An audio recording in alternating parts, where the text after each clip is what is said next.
नमस्कार, मी प्रसन्न जोशी. माझा विशेषमध्ये आपल्या सगळ्यांचं स्वागत. या भाजप सरकारनं ज्या अध्यादेशाच्या बाबतीत अनेक टीका टिप्पण्या केल्या होत्या आणि ज्या काँग्रेसला म्हणजेच पर्यायी यूपीए सरकारला अध्यादेश काढून सरकार महत्वाचे निर्णय घेणारं सरकार म्हणून संभावना केली होती, त्याच भाजप सरकारनं बहुमत स्वतःजवळ असताना आणि अतिशय सहजपणे लोकसभा राज्यसभेमध्ये चर्चा शक्य असताना भूसंपादनाचा कायदा अध्यादेशाद्वारे पारित करण्याचा आता प्रयत्न केलेला आहे. आणि आता कायदा येणार हे आता केवळ औपचारिकता उरलेली आहे.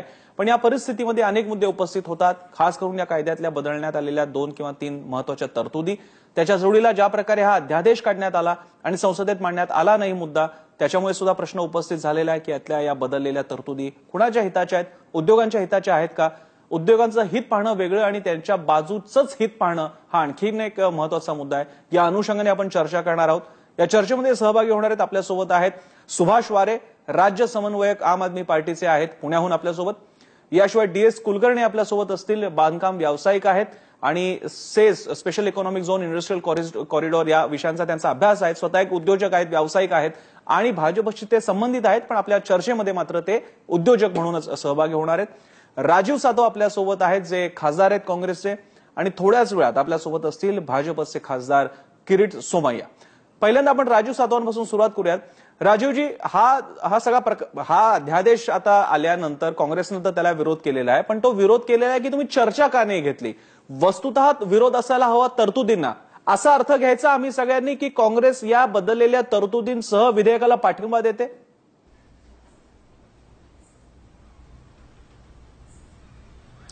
यामध्ये प्रसन्नजी 2013ला ज्यावेळेस हा कायदा मंजूर झाला त्यावेळेस विरोधी पक्षनेत्या होत्या सुषमा स्वराज.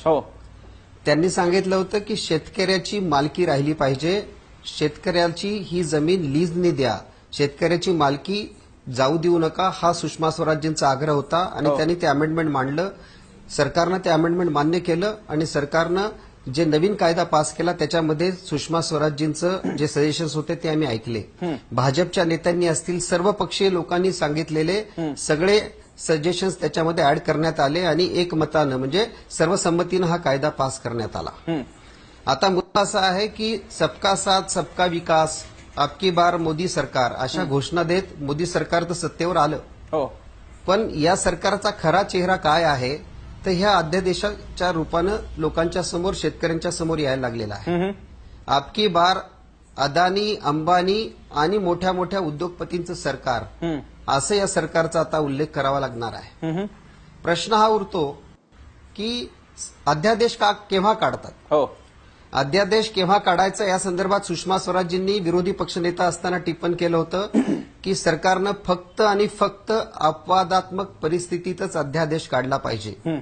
गृहमंत्री राजनाथ सिंगांनी ज्यावेळेस आम्ही अँटी करप्शन बिलाच्या संदर्भात अध्यादेश काढला ते राष्ट्रपतींकडे धावत गेले आणि त्यांनी सांगितलं की हा अध्यादेश रोका, हा अध्यादेश होऊ देऊ नका. आता अरुण जेटली ज्यांनी हा अध्यादेश काढायला लावला त्यांनी सांगितलं की इमर्जन्सी सिच्युएशन असेल तरच सरकारनं अध्यादेश काढला पाहिजे. इमर्जन्सी सिच्युएशन संविधानामध्ये, इमर्जन्सी सिच्युएशन म्हणजे युद्ध, इमर्जन्सी सिच्युएशन म्हणजे आपात परिस्थिती म्हणजे पूर वगैरे असेल तर. आता अशी कुठलीही परिस्थिती नाही. आजपासून 60 दिवसानं संसदेचं दुसरं अधिवेशन आहे. मागच्या अधिवेशनामध्ये 13 विधेयकं राज्यसभेत, 12 विधेयकं लोकसभेत पारित झालेली आहेत. त्यांनी आणलेले अमेंडमेंट्स आम्ही पारित केलेले आहेत. सरकारची ही जबाबदारी आहे की सर्वसंमतीनं ह्या सगळ्या गोष्टी पारित झाल्या पाहिजेत. आमची जबाबदारी होती, आम्ही ज्यावेळेस हा कायदा पास केला तो सर्वसंमतीनं पास करण्याचा प्रयत्न केला आणि पास झाला. त्यामुळे ही सरकारची जबाबदारी आहे. सरकार चर्चेपासून पळत आहे. चर्चा आम्हाला पाहिजे आणि ज्या पद्धतीनं हा अध्यादेश काढण्यात आला त्याला आम्ही कडाडून येणाऱ्या काळात विरोध करणारच. बरं, आपल्यासोबत आपचे सुभाष वारे सुद्धा आहेत. सुभाषजी, तुम्ही आपच्याही पूर्वीपासून या सगळ्या लवासा असेल, जमीन अधिग्रहणाच्या बाबतीत घडलेल्या घटना असेल, आपल्याकडचे रायगड वगैरे SEZची प्रकरणं तर फार मोठी आहेत. आपल्या सगळ्या डाव्या चळवळीतल्या कार्यकर्त्यांचा फार मोठा हातभार होता त्या विरोधाला. तुम्ही कशा प्रकारे बघताय या अध्यादेशाद्वारे? सरकारचं म्हणणं आहे कॉम्पेन्सेशन तेच असणार आहे जे काँग्रेसच्या काळापासून ठरलं होतं. सगळ्यांची मंजुरी सुद्धा घेण्यात आलेली आहे, मात्र काही गोष्टींच्या बाबतीतल्या तरतुदी बदलण्यात आलेल्या आहेत. काय वाटतं आपल्याला?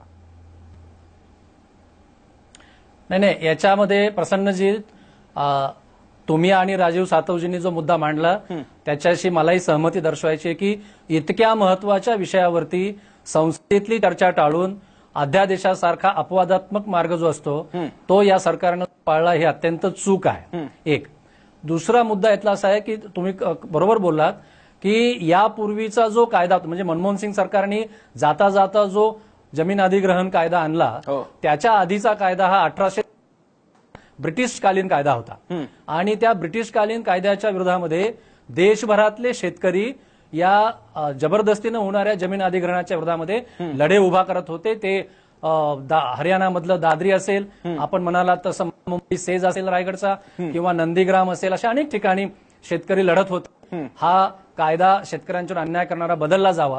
त्या लढ्यामधून 2013 साली सिंग सरकारनं हा जो कायदा केला तो बऱ्यापैकी शेतकऱ्यांना न्याय देणारा असा होता. त्यामुळं शेतकऱ्यांनी लढ्यातून जे मिळवलं ते अध्यादेशाच्या मार्गानं मागच्या दरवाजानं या मोदी सरकारनं काढून घेतलंय अशी माझ्यासारख्याची भावना आहे. या ठिकाणी मी एक गोष्ट स्पष्ट करू इच्छितो की आम आदमी पार्टी म्हणून स्थायी स्वरूपाच्या अर्थव्यवस्थेमध्ये उद्योगांचं आपलं स्वतःचं एक स्थान असतं आणि म्हणून उद्योगांना सोयी सवलती देणं हे सरकारचं समाजाची जबाबदारी आहे. परंतु केवळ उद्योगांच्या आधारे एखादी अर्थव्यवस्था चालवली जाऊ शकते अशा पद्धतीच्या भ्रमामध्ये गेल्या काही वर्षातले धोरणकर्ते सत्तेच्या परिघातले लोक राहिलेत आणि म्हणून जमीन अधिग्रहणाचा मुद्दा वादाचा बनलेला आहे. तुम्ही ज्या आंदोलनाचा उल्लेख केला प्रसन्नजी, जमीन अधिग्रहण हा वादाचा मुद्दा का झाला त्याची काही मुद्दे उदाहरणं सांगतो की आंदोलकांनी शेतकऱ्यांनी जेव्हा जेव्हा एखाद्या प्रकल्पामध्ये नेमकं उत्पादन काय होणार आहे, या उत्पादनापैकी एक्सपोर्ट किती होणार आहे, या प्रकल्पामधून रोजगार किती निर्माण होणार आहे, या पद्धतीची माहिती जेव्हा जेव्हा विचारण्याचा प्रयत्न केला तेव्हा तेव्हा काहीही हाताशी लागलं नाही. माहितीच्या अधिकाराचा उपयोग करून सुद्धा एक अत्यंत अपारदर्शीपणे अत्यंत बंदिस्तपणे हे सगळे प्रकल्प लादले गेले आणि म्हणून त्याच्या विरोधामध्ये निर्माण झाला. या ठिकाणी मी सांगू इच्छितो की राहुल बजाज हे जे उद्योगपती आहेत त्यांनी एसईझेड प्रकल्प आले तेव्हा एक असं विधान केलं होतं की या एसईझेड प्रकल्पामध्ये काहीही निर्माण होणार नाही, एक्सपोर्ट होणार नाही. हे एसईझेड म्हणजे रिअल इस्टेटचं धंदा मला वाटतो हे राहुल बजाज यांचं इलेक्ट्रॉनिक चॅनलवरचं वाक्य होतं आणि ते तसंच झालं. म्हणून उद्योगांच्या विरोधात कोणी नाहीये, परंतु तुम्ही जो उल्लेख केला त्याला जोडून एक तुमच्याच माहितीसाठी तुमच्या या बोलण्याला पूरक म्हणूनच सांगतो, या नव्या तरतुदीमध्ये असा उल्लेख आहे public private partnership, industrial corridor, ग्रामीण औद्योगिकरण म्हणजे ग्रामीण भागातल्या पायाभूत सुविधांचा विकास, रुरल इन्फ्रास्ट्रक्चर आणि त्याच्या जोडीला शब्द आहे कमी खर्चात परवडण्याजोग्या राहणीमानाची व्यवस्था करणं किंवा तशा प्रकारचं हाऊसिंग डेव्हलपमेंट आणि याच्यासाठी परवानगी लागणार नाही आणि सोशल इम्पॅक्ट अनालिसिस किंवा असेसमेंट जो PIA प्रकल्प आहे तो या 4-5 गोष्टींसाठी बाजूला काढण्यात आलेला आहे. तुम्ही त्याच्यावरतीच बोट ठेवताय की याचा अल्टिमेटली उपयोग आहे शेवटी गृहबांधणीसाठी होणार आहे?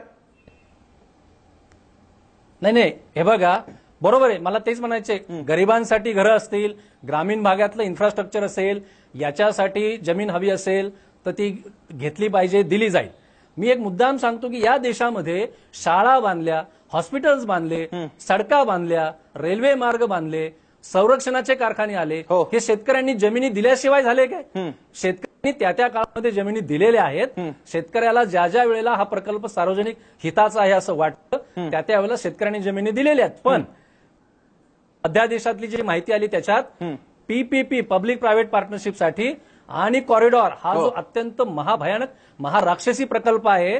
मी एक उदाहरण देतो की एकच दिल्ली मुंबई कॉरिडॉर 1,500 किलोमीटर लांबीचा आहे आणि 30 किलोमीटर रुंदीचा आहे. याच्यामध्ये जवळपास 2 लाखापेक्षा अधिक चौरस मीटरचं क्षेत्र बाधित होतंय. असे आणखी आपण हा एक मुद्दा फक्त काँग्रेसकडे क्लिअर करून घेऊया. मी वारेसर येतो तुमच्याकडे, फक्त हा तातडीचा मुद्दा आपण पहिल्यांदा काँग्रेसकडे क्लिअर करून घेऊया.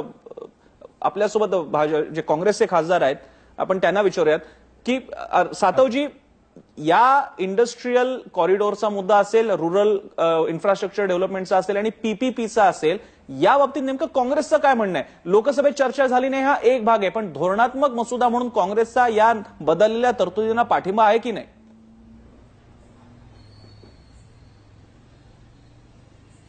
आमची भूमिका फार स्पष्ट आहे की जो बदल तुम्ही करता आहात, लँड अक्विजिशन कायदा जो संसदेने मंजूर केला त्याचा पूर्ण प्राण या तरतुदीतनं काढून घेतला जाणार आहे. सोशल इम्पॅक्ट असेसमेंट होणार नाही. याचा अर्थ आहे की त्या शेतकऱ्याचं पुढे काय होणार आहे? तो त्याच्या मुलीच्या लग्नासाठी पैसे साठवून ठेवू शकणार आहे का? आपला पोशिंदा हा शेतकरी आहे. शेतकऱ्याने पिकवलं नाही तर आपण काय खाणार आहोत, ही आपली परिस्थिती आहे. आणि त्यामुळे शेतकऱ्याचं हित हे सगळ्यात महत्वाचं आहे. उद्योग आले पाहिजेत, इंडस्ट्रियल कॉरिडॉर झाले पाहिजे, सगळं मान्य आहे. पण शेतकऱ्याला जर देशोधडीला लावून सोशल इम्पॅक्ट असेसमेंट तुम्ही करणार नाही, शेतकऱ्याची पुढची पिढी कशी राहणार आहे, कशा पद्धतीनं त्यांना रोजगार मिळणार आहे, तुम्ही 2000चा त्याला जॉब देणार आणि म्हणणार आम्ही जॉब दिला, असले जॉब आम्हाला नको आहेत. आमच्या शेतकऱ्याची जमीन बळजबरीनं घेऊन जर कोणी अशा पद्धतीचे कायदे आणण्याचा प्रयत्न करणार असेल तर त्याला आमचा विरोध आहे. मागच्या भूसंपादन कायद्यात 80% शेतकऱ्यांची परवानगी पाहिजे.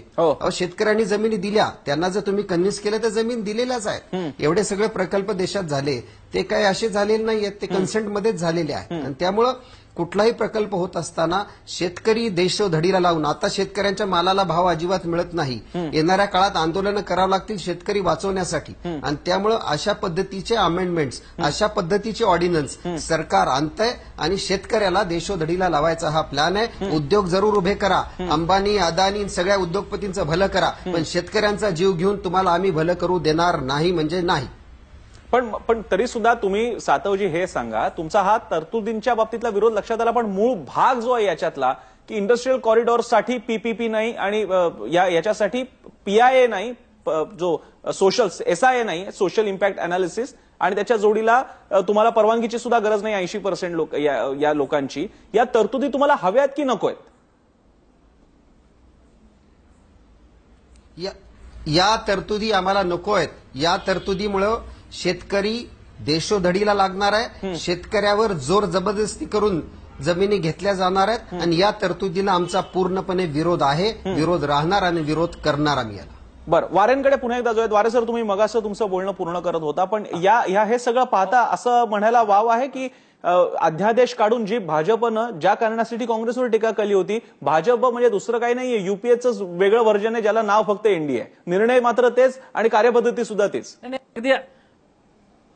अगदी म्हणजे मी तुम्हाला सांगतो, काहीही मोदी सरकार जुन्या युपीए सरकारपेक्षा वेगळ्या मार्गाने चालू नाहीये. संसदीय लोकशाहीच्या संदर्भात आठवण देतो, जनलोकपाल आंदोलन, त्या आम आदमी पार्टीचे जे त्या काळातले नेते होते त्यांच्यावर खूप टीका झाली की तुम्ही संसदेचा अपमान करतात. आता नुकतंच अधिवेशन संपलेलं आहे, त्यावेळेला ही चर्चा तिथे घडवून हे निर्णय घेण्याच्या ऐवजी अध्यक्ष आणून मोदी सरकारने सुद्धा काही वेगळा पायंडा पाडलेला नाही. त्यांनी युपीए सरकारप्रमाणेच हे सगळं केलेलं आहे आणि अजिबात बदल नाहीत, हे खरंच आहे. माझा मुद्दा असा होता प्रसन्नजी की आणि त्याच्या आधी स्पेसिफिक सांगतो की हे इंडस्ट्रियल कॉरिडॉर आणि पीपीपी सारख्या प्रकल्पांना 13 सालच्या या कायद्यामधून वगळण्याचं जे अध्यादेशात घातलेलं आहे त्याला आम आदमी पार्टीचा विरोध आहे. त्याच्यातून पीपीपीच्या नावाखाली सरकारची नॉमिनल भागीदारी ठेवून या जमिनी खासगी भांडवलदारांच्या घशात घालण्याचंच काम होण्याची शक्यता आहे. पण मी आधी म्हणालो तसं उद्योग वाढले पाहिजेत, उद्योगांना जमिनी मिळाल्या पाहिजेत, परंतु पद्धतीनं एक उदाहरण देतो, शेतकऱ्यांना एखादा प्रकल्प सार्वजनिक हिताचा केव्हा वाटेल? विदर्भामध्ये आता 4,500 मेगावॅट वीज निर्मिती होते आणि हे सरकारी प्रकल्पामधून, आणि विदर्भाची गरज 1,500 मेगावॅटची आहे. या सगळ्या प्रकल्पासाठी विदर्भातल्या शेतकऱ्यांच्या जमिनी घेतल्या, तिथं औष्णिक ऊर्जा प्रकल्पामुळे जे प्रदूषण आहे ते सहन करतायत, उष्णता वाढ सहन करतायत, पण 4,500 मेगावॅट पैकी 1,500 मेगावॅट सुद्धा वीज विदर्भ लोड शेडिंग आहे. आणि कालच्या एबीपी माझाच्याच कार्यक्रमात मुख्यमंत्री असं म्हणाले की एकूण महाराष्ट्राची जी वीज निर्मिती आहे त्यातली 60% वीज 5 जिल्हे वापरतायत. या 5 जिल्ह्यामध्ये सुद्धा ती शेतीच्या कामाला फार कमी मिळते.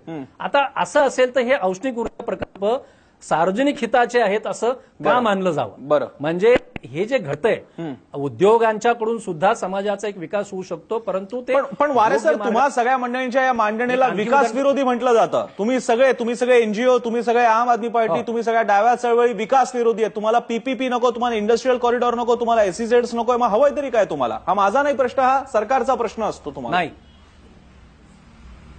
नाही, बरोबर आहे, ते युपीए सरकारनेही केलं, हा प्रपोगंडा आहे. आता याच्यात अनेक प्रकारचे लोक आहेत, मी सगळ्यांच्या वतीनं नाही बोलणार, परंतु आम आदमी पार्टी कुठल्याही औद्योगिकरणाच्या विरोधामध्ये नाही किंवा उद्योगांच्या विकासाच्या विरोधात नाही, पण शेतकऱ्यांचा बळी देऊन हा विकास साधला जाऊ नये, तो प्रकल्प सार्वजनिक हिताचा आहे या पद्धतीचा व्यवहार सरकारचा असला पाहिजे, जो गेले काही वर्ष तसा दिसलेला नाही. त्यामुळं सर्व जनतेच्या, ज्याच्यामध्ये शेतकरी येतात, आदिवासी येतात, महिला येतात, कष्टकरी येतात, सर्व जनतेच्या हितासाठीचं जे औद्योगिकरण असेल. आणि पुन्हा त्याच्यात एक स्पेसिफिक मी सांगतो की यशवंतराव चव्हाण संयुक्त महाराष्ट्राच्या लढ्याच्या किती बरोबर होते मला माहित नाही, पण नंतरच्या उभारणीत यशवंतरावांचं मोठं योगदान आहे. आणि यशवंतराव चव्हाणांनी सतत कृषी औद्योगिक धोरणाची भलावण केली होती. आजचं औद्योगिकरण हे कृषी औद्योगिक नसून ते कृषीला मारून औद्योगिकरणाची भलावण करणार आहे. त्यामुळे अशा पद्धतीच्या औद्योगिकरणाला आम्ही पाठिंबा देऊ शकत नाहीत. एक उदाहरण देतो औरंगाबाद जिल्ह्याच्या बाबतीतलं. आता तिथं ह्या इंडस्ट्रियल प्रकल्प आहे आणि त्याच्यात 10,000 हेक्टर जमीन अधिग्रहण करण्याचं नियोजन आहे. त्याच्यातच 302 गावं एकत्र करून एक मोठं शहर करण्याचं नियोजन. एकूण औरंगाबाद जिल्ह्याची जी जमीन आहे त्यातली 25% जमीन ह्या नव्या औद्योगिकरण आणि शहरीकरणासाठी घेतली जाणार आहे. असं जर का इतकं नियोजन शून्य पद्धतीने तुम्ही करणार असाल तर ते औरंगाबाद जिल्ह्याचं एकूण पर्यावरण आणि तिथल्या शेतकऱ्यांचं राहणार आहे. असा विचार या गेल्या काही वर्षातल्या औद्योगिकरणात नाहीये. ठीक आहे वारे सर, इकडे एक छोटासा ब्रेक घेऊया. आपल्याला मला तुमच्या बोलण्याचा थीम लक्षात आलेली आहे, तुमच्या आणि सातव यांच्या सुद्धा. आणि हे मुद्दे थोडेसे भाजपशी क्लिअर केल्यानंतर मला तुम्हाला स्पेसिफिक तुम्हाला दोघांना सुद्धा विचारायचे आहेत की शहरीकरणाच्या आपण विरोधात आहोत का? जर का इकडे आपण म्हणतो की शहरं वाढतायत पण तेवढ्या प्रमाणात घरं भरली जात नाही, घरं रिकामी, त्यामुळे रिअल इस्टेट मार्केट डाऊन आहेत, मग तरी सुद्धा इंडस्ट्रियल कॉरिडॉर बनवा, SEZ बनवा आणि ते पुन्हा सगळ्या कन्स्ट्रक्शन्सवाल्यांनाच मिळतात, हा या आरोपात तथ्य आहे का? आणि त्याच्या जोडीला जर का शरद पवारांसारखे ज्येष्ठ कृषी नेते, कृषकांचे नेते, शेतकऱ्यांचे नेते म्हणत असतील की कृषीवरचा भार कमी करा, इंडस्ट्री आता पुण्या मुंबईच्या बाहेर आणा, तर त्या ठिकाणी जमीन अधिग्रहण होत असेल आणि त्याच्या जोडीला जर का अशा अध्यादेशांमध्ये किंवा अशा नियमांमध्ये जर का सोपेकरण आणलं तर नेमकी अडचण काय आहे? भाजपवर आज टीका करताना काँग्रेस सुद्धा तेच करणार आहे का? कारण या अध्यादेशाला मला फक्त लक्षात आणून द्यायचंय, सगळ्या स्टेट्समधल्या काँग्रेस शासित सुद्धा रेकमेंडेशन बऱ्यापैकी स्वीकारून हा आणण्यात आलेला आहे. तो मुद्दा सातवांकडे नेण्यापूर्वी एक छोटासा ब्रेक नंतर किरीट सोमय्या आपल्यासोबत जॉईन होतात चर्चेमध्ये. तिकडे जाऊयात, पण ब्रेक नंतर पाहत राहा एबीपी माझा.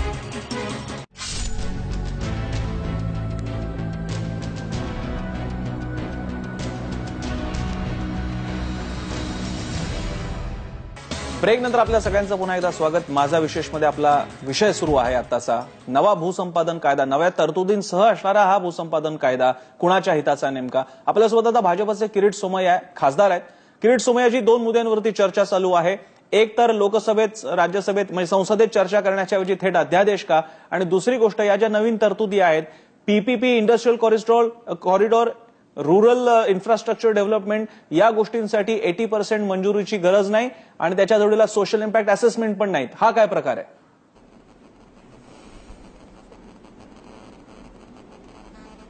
आता आपण जर व्यवस्थित तो कायदा वाचून घेतला तर आज ज्या सगळ्या मान्यवरांनी जे चिंता व्यक्त केली आहे ती राखता आहे असं तो कायदा म्हणतो. आणि कायद्याचा जो मूळ गाभा आहे त्याला कोणी स्पर्श केला नाही, करण्याचा प्रश्नच उद्भवत नाही. आज जे आपल्या पॅनलमध्ये जे बाकी वक्त्यांनी जे सांगितलं, शेतकऱ्यांची रक्षा, बॅलन्स ग्रोथ, कृषी उत्पादन, हे सगळं त्यांचं आणि आमचं एकच मत आहे.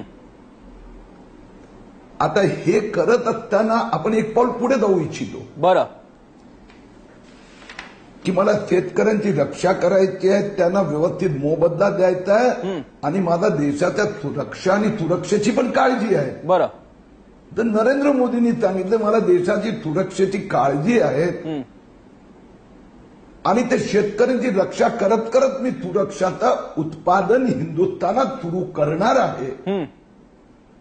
तर मला काय वेळेस समजतच नाही हो की फक्त डिफेन्स मी 100% इम्पोर्ट करायचं, याला देशाची सुरक्षा म्हणणार, बरं, याला देशभक्ती म्हणायची. बरं, की मी जर देशातल्या ते डिफेन्स प्रोडक्शन इथे हिंदुस्थानात बनवण्यासाठी जे सेक्शन 10A माझे सहयोगी म्हणतात, प्रिव्हियस संसदेने हा कायदा पसार करताना, मंजूर करताना सेक्शन 10Aचं प्रोव्हिजन केलं की ते 10A मध्ये खालील प्रमाणे कारणोत्सव आपण अशा प्रकाराचं जमीन 21 जण करू शकतात. कायद्याला टच केलेला नाही, कायदा तसाच ठेवला. ते 10A मधली जी यादी आहे त्यात आम्ही लिहिलं डिफेन्स इंडस्ट्री. बरं, त्यात आम्ही लिहिलं की जे अन्य अशाच प्रकारचे उत्पादन आहे, इन्फ्रास्ट्रक्चर, इंडस्ट्रियल कॉरिडॉर. मला सांगा, मुंबई दिल्ली आपल्याला इंडस्ट्रियल कॉरिडॉर बनवायचा आहे. हो, आता त्यात काही ठिकाणी रेल्वेची लाईनच पुढे जाणार नाहीये, बाकी सगळ्या ठिकाणी केलेलं काम तिथे बंद पडणार. बरं. तर त्यावेळी जर देशाच्या सरकारने असं केलं तर त्याचं कौतुक करायला हवं. बरं, आपण हे कौतुक करतायत का बघूयात. राजीव सातव, तुम्ही कौतुक का नाही करत असं किरीट सोमय्या विचारताय.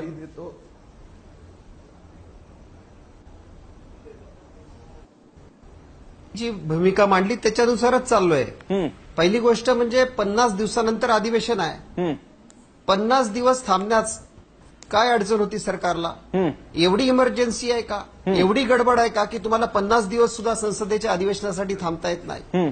आणि अरुण जेटलींनी काय सांगितलं की आणीबाणी असेल, इमर्जन्सी असेल तरच अध्यादेश काढला पाहिजे, असं अरुण जेटलींनी संसदेच्या फ्लोअरवर सांगितलेलं आहे. सुषमा स्वराज यांनी सांगितलं की अपवादात्मक स्थितीतच अध्यादेश काढला पाहिजे. राजनाथ सिंग तर राष्ट्रपतीकडे गेले होते अध्यादेश युपीए सरकारनं काढला त्यावेळेस.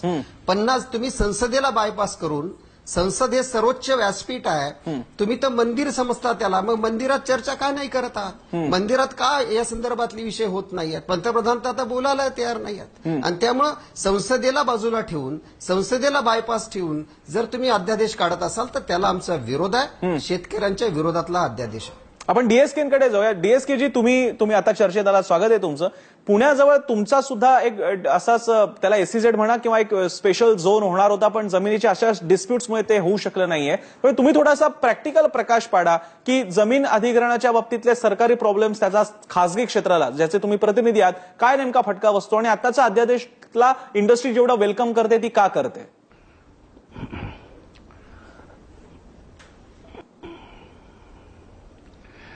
मला एक कळत नाही की सगळ्या राजकीय लोकांना या देशाची प्रगती करायची की नाही हा पहिला प्रश्न आहे. शेतकऱ्याची आत्महत्या थांबवायची की नाही हा दुसरा प्रश्न आहे. चीन, व्हिएतनाम, फिलिपाईन्स, रशिया किंवा अमेरिका कुठेही घ्या, हॉरिझॉन्टल ग्रोथ केल्याशिवाय देश सुधरत नाही. मला संबंध देशभर हॉरिझॉन्टल इंडस्ट्रियल ग्रोथ करायला पाहिजे. ज्या इंडस्ट्रियल ग्रोथ मध्ये शेतकऱ्यांचे बाय प्रॉडक्ट, शेतकऱ्यांचे उन्नती होणार आहे. आता याच्या बाबतीत एवढा सुंदर कायदा आधीच्या सरकारने आणलेला आहे की त्यांना पण आपण क्रेडिट देऊया की तुम्हाला ग्रामीण भागात चौपट फायदा मिळणार आहे, शहरात दुप्पट फायदा मिळणार आहे. तर प्रसन्न विश्वास ठेवा. कधी मी ऑफ द रेकॉर्ड पुण्याला आलो तर प्रूफ दाखवतो, जिथे ते अशा जमिनी अक्वायर केल्या जाणार आहेत तिथे इन्व्हेस्टर लोक घुसलेत शेतकऱ्यांच्या जागी, कारण की रुपयाचे 2 रुपये, रुपयाचे 4 रुपये लगेच होत आहेत. अशा प्रकारे समजा हा एक भाग सोडून द्या, हा 10%च प्रकार आहे. पण समजा शेतकऱ्याला ग्रामीण भागातले जमीन किती घेणार हो सरकार? 15%, 20%, 25%. सगळी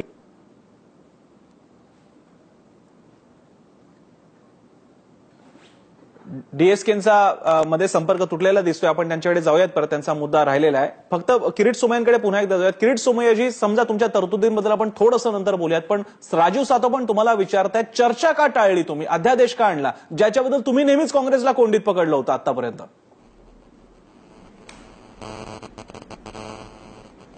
राजीवचं एकदम म्हणणं खरं आहे. राजीव लोकसभेत माझा बरोबर आहेत, मी त्याच्या बरोबर आहे. आणि लोकसभेत आम्ही सगळ्या मुद्द्यांवर आत्ता जे अधिवेशन गेलं त्या सगळ्या मुद्द्यांवर चर्चा केली. लोकसभेतलं परफॉर्मन्स 104% यावेळी झालं. तर राजीव दादा, राज्यसभेत काय झालं हो?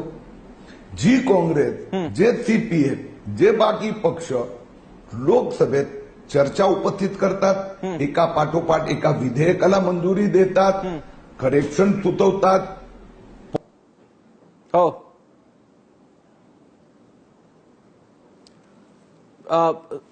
किरीट सोमय्याजी, माझा आवाज पोहोचतोय तुमच्यापर्यंत? किरीट सोमय्यांपर्यंत आपला आवाज पोहोचत नाही, काही अडचण असेल. आपण पुन्हा एकदा डीएसकेंकडे जायचा प्रयत्न करू. डीएसकेजी, माझा आवाज तुमच्यापर्यंत पोहोचत असेल तर मगाशी राहिलेला मुद्दा तुमचा पूर्ण करा.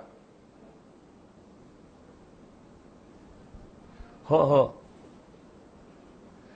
तुमचा आवाज पोहोचतोय माझ्याकडे. माझा मुद्दा असा आहे की समजा शेतकऱ्यांची जमीन दिली त्यांनी, 1 एकर जमीन असेल तर त्याला 4 पट भाव मिळणार आहे. याचा अर्थ कॉमन सेन्स असा आहे की त्याला 1 एकराची येईल 50 किलोमीटर जमीन.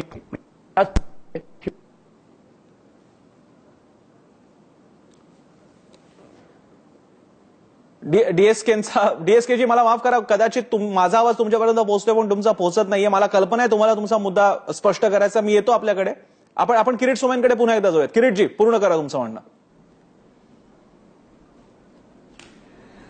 मी जे म्हणत होतो की लोकसभेत एका पाठोपाठ एक बिलं पास होतात, चर्चा होतात, काँग्रेस किंवा इतर विरोधी पक्ष सूचना देतात, आमच्या चुका आमच्या लक्षात आणून देतात. आता अधिवेशन संपलं, लोकसभा अधिवेशनात परफॉर्मन्स काम 104% झालं. राजीव भैया राज्यसभेत का नाही झालं? म्हणजे जर विरोधी पक्षांनी ही भूमिका घेतली की या सरकारला काम करू द्यायचं नाही, मग सरकारने काय करायचं? काम करायचं नाही. आणि काम न केल्यामुळे काय अवस्था होते मला आज सांगा. आपल्याकडे जो औद्योगिक विकास गेल्या 10 वर्षात 15 वर्षात म्हणजे विशेष करून गेल्या 7 वर्षात हे आयटी आणि सर्व्हिस सेक्टरमध्ये झाला. मॅन्युफॅक्चरिंग सेक्टरमध्ये आज माझा देश गहाण ठेवला गेलाय चीनकडे. सगळ्या वस्तू चीनहून इम्पोर्ट करतो. डिफेन्सचे आयटम मी वेस्टर्न कंट्रीजहून इम्पोर्ट करतो. माझ्या देशाने स्वतःच्या पायावर उभं राहायचं की नाही? किरीटजी, हे सगळं ऍग्री आहे पण हे लोकसभेत का नाही? आम्हाला याचं उत्तर किरीट सोमय्या याच्याबद्दलचं बोलणं किरीट सोमय्या लोकसभेत करताना आम्हाला काय नाही दिसलं? याच्या संदर्भात पंतप्रधान लोकसभेत बोलताना दिसत नाही. अध्यादेश का काढले जातात? भाजप घाबरतं फ्लोर टेस्टला या बाबतीत, प्रत्येक बाबतीत?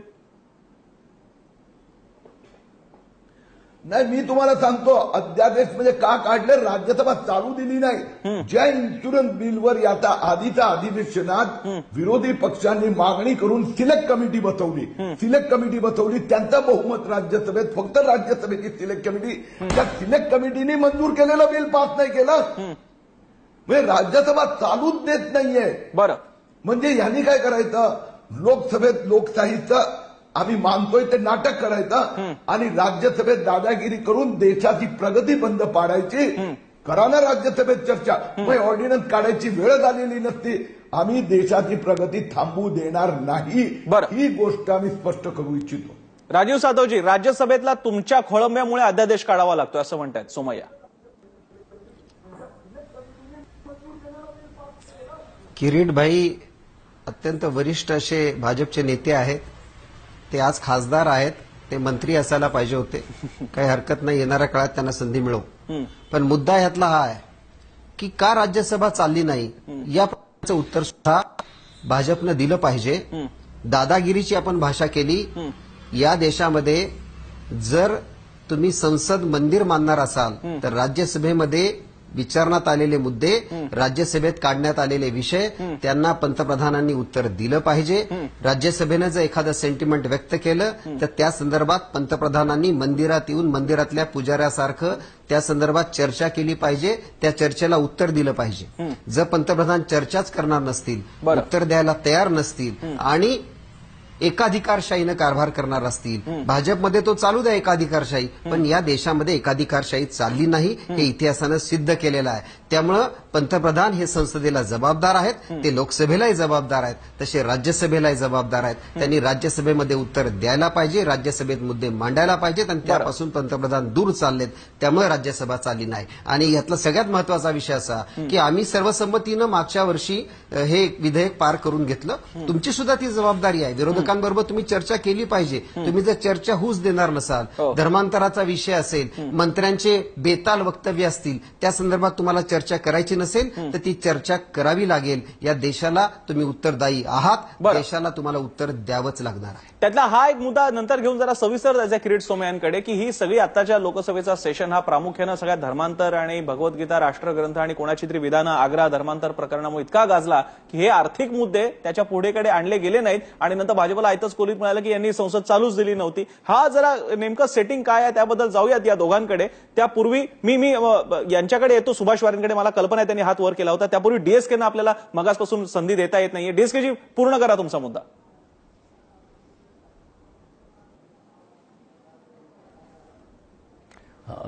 आय होप आता तुम्हाला ऐकू येत आहे. माझं म्हणणं की हा जो नवीन अधिग्रहणाचा कायदा आहे हा सगळ्या देशाच्या दृष्टीने अतिशय विन विन सिच्युएशनचा आहे. शेतकऱ्यांना टाळायला अतिशय उपयुक्त पडेल असा आहे. कारण की तुमची व्हॉट इज द ग्रोथ फॉरेस्टची झाली तर त्यात प्रत्येकाला फायदा होणार आहे.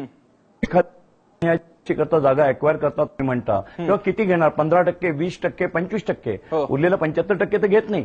तुम्हाला मोबदला मात्र तुमची 1 एकर जागा असेल तर 4 एकराचा मिळतोय. तो हुशार शेतकरी आहे, तो 1 एकराचे पुढच्या 50 किलोमीटर जाऊन 2 एकर जागा विकत घेतो त्याच पैशात, शिवाय 2 एकराचे एक्स्ट्रा पैसे त्याच्याकडे आहे, तो ते परत भांडवल म्हणून वापरतो. शहरामध्ये सुद्धा हीच लॉटरी आहे.